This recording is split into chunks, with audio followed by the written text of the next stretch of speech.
Okay, I want you to picture something for me. A stack of paper. Just standard typewritten pages. Now imagine stacking that paper higher and higher until it's about 8 feet tall. Wow. That's a huge visual, taller than any person I know. Right. And you'd probably assume it's, I don't know, the collected works of some novelist or maybe decades of legal documents, but it's not. That stack of paper.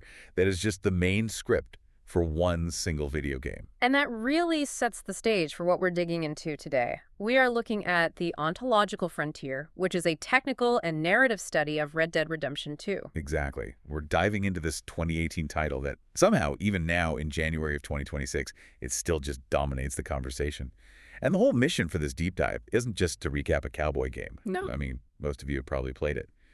The goal is to really understand how this one title managed to reshape the whole interactive landscape.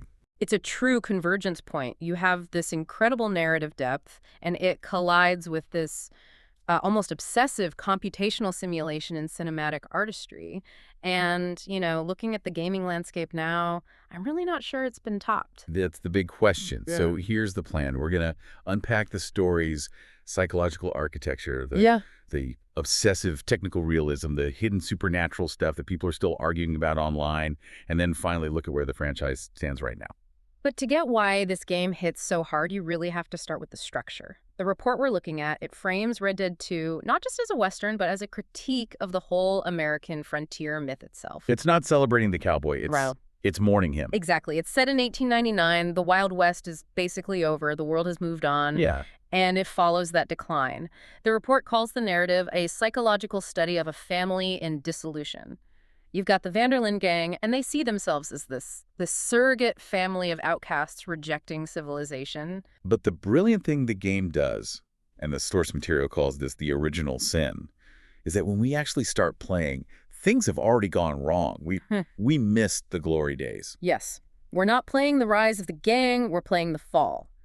It starts in media res. The Blackwater Massacre has already happened. We never see it, we just hear about it. The robbery went bad, people died, and now they're fleeing into the snowy mountains. It sets this tone of desperation from minute one. You're cold, you're hungry, you're on the run. And it creates this claustrophobic feeling in this huge open world, which is such a hard trick to pull off. They move from the mountains to the plains, eventually to the swamps of Lemoyne. But that's not just a road trip. No, it's pressure. It mirrors the narrative pressure. They're being squeezed, physically, by encroaching civilization factories, police, and legally, by the Pinkerton Detective Agency and this tycoon, Leviticus Cornwall. The map itself forces you east. Back toward the very civilization you hate. Right into the jaws of the machine you're trying to escape. And in the middle of all this is Arthur Morgan. And this is where the game pulls a bait and switch that I think completely changed the genre. We have to talk about the diagnosis. The tuberculosis. Yeah. This is the pivot. Arthur gets TB from a routine debt collection mission super early in the game. It's almost unnoticeable at the time. He beats up a sick man for a few bucks, the man coughs on him, and that's it. His fate is sealed. In a normal Western, the hero goes down in a blaze of glory. Yeah. A big standoff. That's the fantasy. But here, he gets a terminal diagnosis. The report notes this shifts the whole game from an action-adventure to a contemplative study of mortality. You're not fighting to win anymore. You are fighting to define how you die. It's a totally different player motivation, and you have to credit Roger Clark's performance. The source mentions his 2018 Game Award, and you can see why. He portrays that shift from just a ruthless enforcer to a man desperately trying to secure a future for John Marston. Because he knows he doesn't have one himself. And that desperation feeds directly into what the study calls the quadripartite ending structure. This is fascinating, because the ending you get is based entirely on your agency as a player, your honor level, and that final choice, help John or go for the money. Okay, let's break those down because the differences are huge. They change the whole meaning of Arthur's life. So if you play the canonical way high honor, help John, what happens? This is the ending most people think of. It's the redemption. Yeah. Arthur holds off the Pinkertons. He gets into this brutal fist fight with the traitor, Micah Bell. Dutch walks away from both of them. And Arthur just... he dies. Peacefully.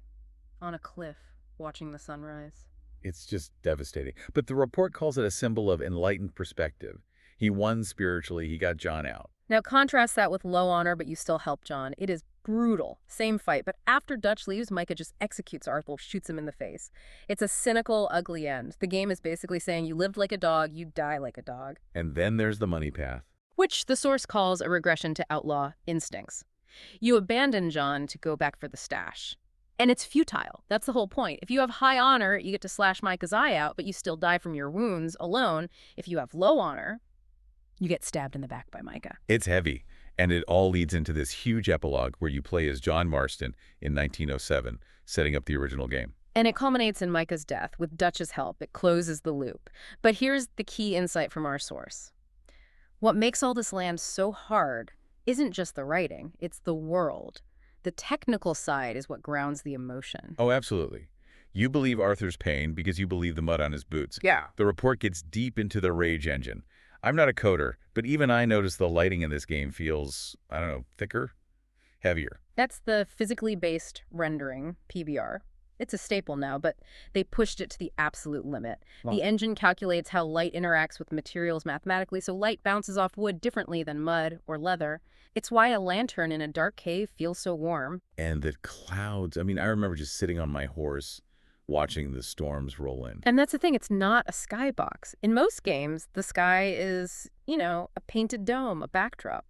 In RDR2, those are ray-marched 3D volumetric clouds. They're actual objects in the world that cast moving shadows on the ground below. It explains why the atmosphere feels so oppressive sometimes. But the realism gets weirdly specific with Arthur himself. The source calls him a dynamic biological entity. He is, and this was controversial because it slows the game down. His hair and beard, they grow in real time, they have physics. You actually have to go get a haircut, or you just look like a wild man. And the diet system. I remember my Arthur got skinny because I just forgot to feed him. Exactly. High calories make you bulky, you can absorb damage, but you have less stamina.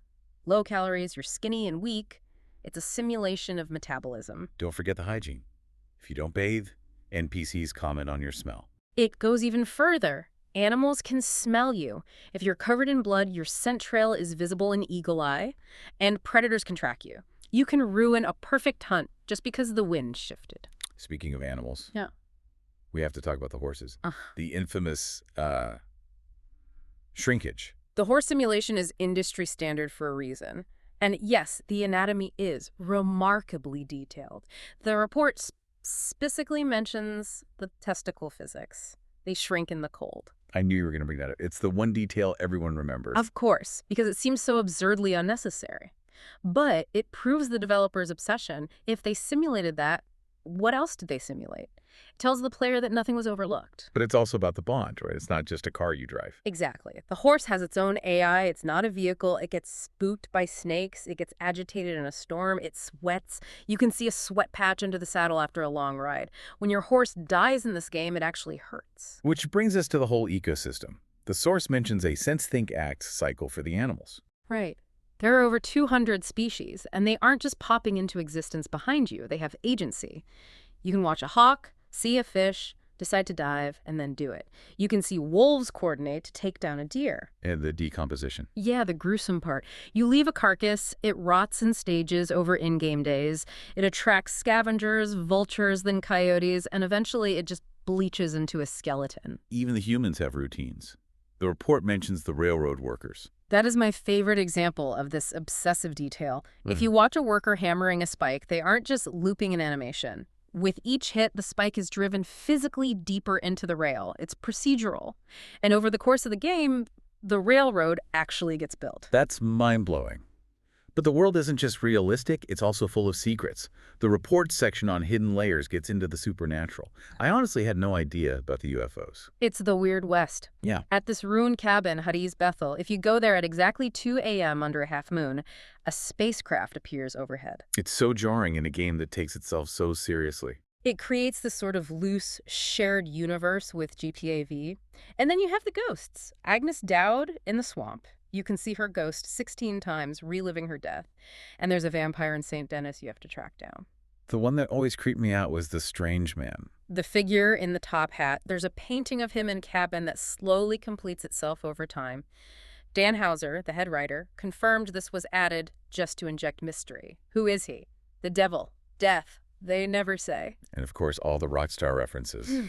The Canum edit engraving on a gun. A nod to Bully. Ah. And the time traveler with the Epsilon program birthmark from GTA. It all suggests these worlds are connected on some cosmic level. But creating this universe, it came at a huge cost. The production reality section of the report is pretty sobering. I mean, 1,200 actors. It's staggering. 1,200 actors, 500 doing mocap, over 2,200 days of shooting.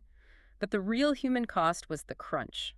The report discusses the whole controversy around 100-hour work weeks. Yeah, I remember the headlines. It sparked a huge conversation. And there was a lot of doubt internally. You have to imagine the pressure. Is a slow cowboy game about tuberculosis really going to sell? They were betting the farm on a tragedy. It sounds incredibly stressful. And it led to some high-profile people leaving. Dan Houser left in 2020. He cited fatigue. I mean, when you write 450,000 lines of dialogue, it takes a toll. It really raises the question, is this level of detail even sustainable? I did love the bit about Rob Weedhoff, the voice of John Marston. He had completely left the industry. He was working in construction, basically living John's epilogue life, building houses. They had to lure him back to play one of the most iconic characters in gaming. I think it adds a layer of authenticity to his performance. So that brings us to today, January 19, 2026. Looking at the strategic outlook, the elephant in the room is obvious. Grand Theft Auto VI. Which, as we know, has been delayed. Again. November 19th, 2026. That is taking up all of Rockstar's oxygen. The entire industry is holding its breath. But for Red Dead fans, there is a glimmer of hope. The report cites insiders like Nate the Hate about a next-gen update. Finally, reports suggest a native update for the PS5 and Xbox Series X is coming. The big deal is 60 FPS. Fans have been begging for this for years.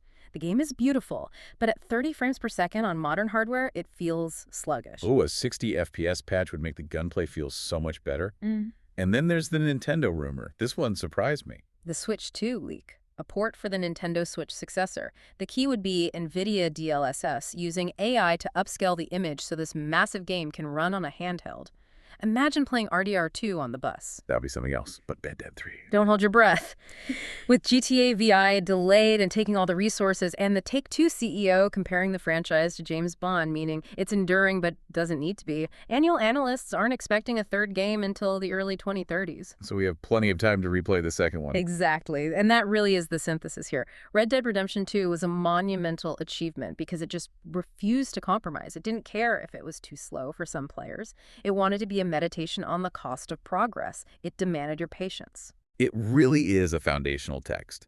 If you haven't played it or haven't since 2018 with these updates maybe coming this year, it sounds like the perfect time to jump back in. It absolutely is. Before we go, though, I want to leave you with one final image from the game we didn't touch on. Deep in the woods, near Van Horn, there's this house you have to climb into. I know exactly what you're talking about. It's horrifying. Inside, you find the man-made mutant. It's this taxidermy nightmare, a pig's head on a bear's body with eagle wings. It's grotesque. It serves no purpose, but I think it's a fascinating reminder. In a game so obsessed with perfect, beautiful realism, the clouds, the horse muscles, the creators still left room for the grotesque and the inexplicable. It makes you wonder, is the pursuit of a perfect digital world its own kind of obsession? That is a haunting thought. Thanks for listening to The Deep Dive. We'll catch you on the next one.